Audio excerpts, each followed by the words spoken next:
పల్లెటూరు పిల్ల సినిమా తారాగణంలో మొదట ఏఎన్ఆర్ లేరు. ఆ రోజుల్లో శ్రీకృష్ణుడి వేషానికి సుప్రసిద్ధుడైన ఈలపాట కళ్యాణం రఘురామయ్య ఆ చిత్రంలో నటించడానికి ఒప్పుకున్నారు. కానీ రిహార్సల్ సమయంలో పోట్లగిత్తను చూసి ఆయన బెదిరిపోయారు. దానితో పోట్లాట ఆయన్ని కలవరపరిచింది. 2-3 సార్లు రిహార్సల్ తర్వాత తన వల్ల కాదన్నారు. ఆ పాత్రకు తను సరిపోనని చెప్పేశారు. దాంతో బిఏ సుబ్బారావుకు ఏం చేయాలో తోచని పరిస్థితి. ఏనా శ్రేయోభిలాషి అయిన దుక్కుపాటి మధుసూదన్ రావుకు ఈ విషయం తెలిసి ఏఎన్ఆర్ ఆ పాత్రకు సరిపోతారని, ఆయన కాల్షీట్లు ఉన్నాయని బిఏ సుబ్బారావుకు చెప్పారు. ఎన్టీఆర్ కంటే ఏఎన్ఆర్ 4 ఏళ్ల సీనియర్. అప్పటికే హీరోగా నిలదొక్కున్నారు. అదీకాక ఒకరిని బుక్ చేసిన తరువాత రెండవ చాయిస్ కింద ఏఎన్ఆర్ని ఎలా సంప్రదించాలో తెలియక బిఏ సుబ్బారావు సతమతమవుతున్న సమయాన పల్లెటూరి పిల్ల హీరోయిన్ అంజలీదేవి ఏఎన్ఆర్తో సంప్రదించే బాధ్యత తనపై వేసుకున్నారు. ఏఎన్ఆర్ ఆ పాత్రను పోషించడానికి అంగీకరించడంతో పల్లెటూరి పిల్ల సినిమాలో ఏఎన్ఆర్ ఎన్టీఆర్ కలిసి నటించారు. సినిమాలో మొదటి సీన్లో అంజలీదేవి కోపంతో ఎన్టీఆర్ని లాగి చెంపపై కొట్టాలి. అంజలీదేవి సుతారంగా చెంపను తాకారు. కొట్టినట్లు నటించారు. అయితే 9 టేకుల తర్వాత కూడా దర్శకుడికి తృప్తి లేదు. అంజలీదేవి హీరోని అలా కొడుతున్నానని విలవిలలాడిపోయారు. ఇంకో టేక్ తీసుకుందామా అని దర్శకుడు ఎన్టీఆర్ని అడిగారు. పర్ఫెక్షన్ కోసం ఎన్ని టేకులైనా పర్వాలేదన్నారు ఎన్టీఆర్. తరువాతి టేకులో అంజలీదేవి తన చేతిని మెరుపులా కదిలించి ఎన్టీఆర్ని బలంగా చెంపపై దెబ్బ వేశారు.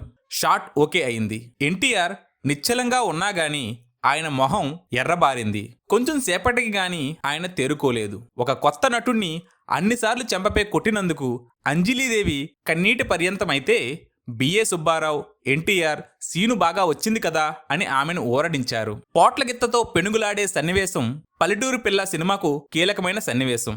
దాన్ని ఒక స్టంట్ మ్యాన్తో చిత్రీకరించిన తరువాత ఎన్టీఆర్తో క్లోజప్ షాట్స్ తీసి కలపాలని బిఏ సుబ్బారావు ఆలోచన.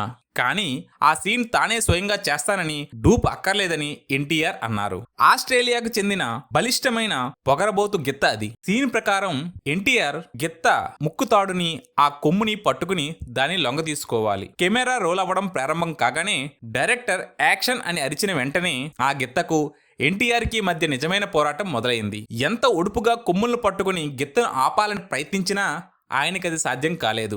ఒక చేత్తో ముక్కుతాడును మరొక చేతితో కొమ్మును గట్టిగా పట్టుకుని గిత్తను కొద్దిసేపు ఆపగలిగారు.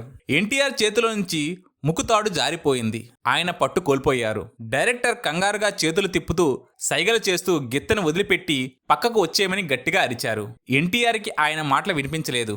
ఆయన తన రక్షణ కోసం గిత్త నిలవరిస్తూనే ఉన్నారు. అది రెచ్చిపోతూనే ఉంది. ఈసారి గిత్త కొమ్ముల మధ్య ఎన్టీఆర్ని పైకెత్తి కొమ్ము విసిరింది. ఎన్టీఆర్ కుడికన్ను కింద మొహం చీరుకుపోయి రక్తం కారింది. చెయ్యి ఫ్రాక్చర్ అయింది. కాకపోతే ఆ పోరాటం మొత్తం కెమెరాలో బంధించారు. సినిమాలో పోట్లగిత్తతో ఎన్టీఆర్ వీరోచితంగా పోరాడే సీన్ ప్రత్యేక ఆకర్షణగా మారింది. నేనే డూప్ వద్దన్నాను. అలా పట్టుబట్టడం మూర్ఖత్వమని ఆ సంఘటన తర్వాత నాకు జ్ఞానోదయం అయింది. ఆ సంఘటన నా నటనలో ఎమోషన్ డోస్ తగ్గించుకోవడానికి సాయపడింది. నటిస్తున్న పాత్రను సొంతం చేసుకోవడం కంటే దానిని పండించడం ముఖ్యమని నేను అర్థం చేసుకున్నాను. అది నా నట జీవితంలో విలువైన పాఠం అని ఎన్టీఆర్ గత స్మృతులు నెమరువేసుకున్నారు. ఎన్టీఆర్ కుడి చేతి ఎముక విరిగింది. పుత్తూరు వైద్యమని ఒక ఆయన కట్టు కట్టారు. కొన్ని రోజులు షూటింగ్ రద్దయింది. ఆ తర్వాత కొన్ని రోజులు కట్టు కనబడకుండా వదులుగా ఉన్న షర్ట్ వేసుకుని షూటింగ్ లో పాల్గొన్నారు. కొన్ని రోజుల అనంతరం ఒక తెల్లవారుజామున షూటింగ్ పూర్తి చేసుకుని ప్రొడ్యూసర్ కారులో తిరిగి వస్తుండగా ఆ కారు చెట్టు గుద్దుకుంది. మళ్లీ కుడి చేతికి దెబ్బ తగిలింది. చేతికి కట్టు కట్టుకుని షూటింగ్ లేక రూమ్ లో పడుకున్న సమయంలో అన్నను చూడడానికి చెప్పా చేయకుండా త్రివిక్రమరావు మద్రాసుకు వచ్చారు. కట్టు చూసిన త్రివిక్రమరావు చెలించిపోయాడు. అన్నని కనిపెట్టుకుని ఉండిపోవాలని నిర్ణయించుకున్నాడు. అప్పటి నుండి జీవితకాలం అంతా ఆయన ఎన్టీఆర్ కు అండగా ఉన్నారు.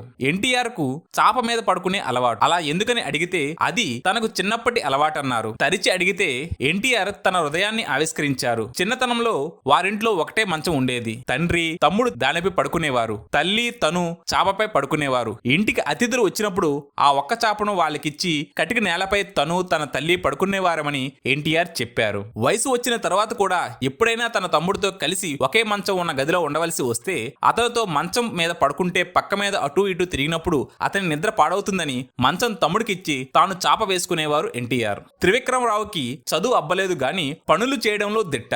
అన్ని విషయాల్లోనూ ఆయన సమర్థుడే. అన్నగారిని కంటికి రెప్పలా చూసుకునేవారు.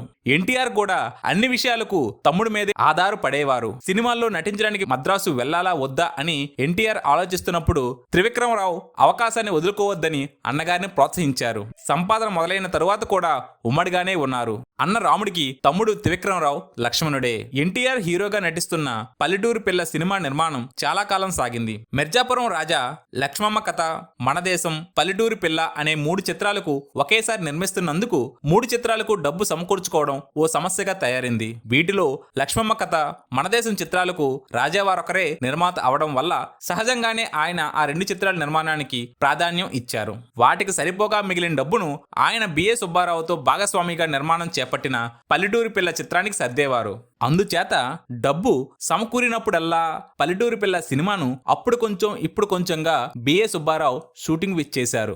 ఎన్టీఆర్ కూడా నిత్యం పరిశ్రమలోని పెద్దల్ని కలుస్తూ ఉండేవారు. సినిమా స్టూడియోలకు వెళ్లేవారు. తమ రాబోయే చిత్రంలో వేషం ఇస్తామని ఎందరో మాటిచ్చినా నిలబెట్టుకున్న సందర్భాలు తక్కువ.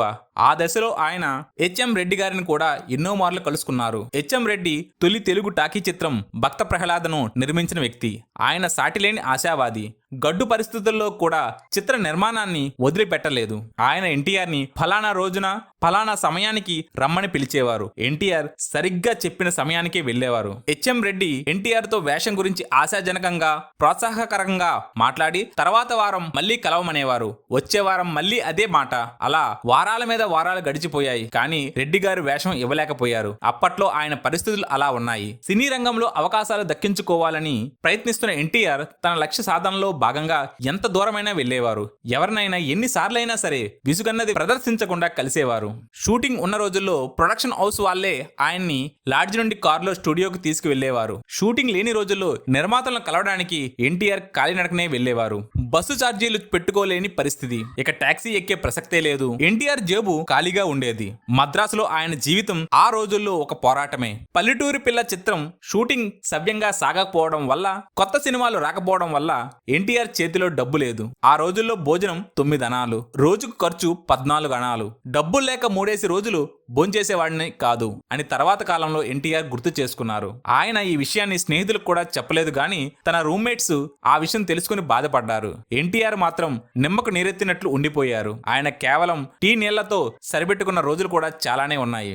సంసారం చిత్ర నిర్మాతలు చలనచిత్ర రంగానికి కొత్తవారు. వారు ఎల్వి ప్రసాద్ ని దర్శకునిగా ఎంపిక చేసుకున్నారు. సినిమాకు సంబంధించిన తారాగణాన్ని, సాంకేతిక నిపుణుల్ని ఎంపిక చేసుకునే స్వేచ్ఛను వారు ఎల్వి ప్రసాద్ గారికి ఇచ్చారు. ఈ చిత్రంలో 2 ప్రధాన పాత్రలు. ఆ 2 ప్రధాన పాత్రలకు ఏఎన్ఆర్, ఎన్టీఆర్లను ఎంచుకున్నారు. లక్ష్మీ రాజ్యం కథానాయిక. చిత్రంలో నటించడానికి అగ్రిమెంట్ పై సంతకం చేసి ఎన్టీఆర్ కాస్త ఊపిరి పీల్చుకున్నారు. దాదాపు అదే సమయంలో ఎన్టీఆర్ హీరోగా విజయవారి సావుకారి సినిమా షూటింగ్ మొదలైంది.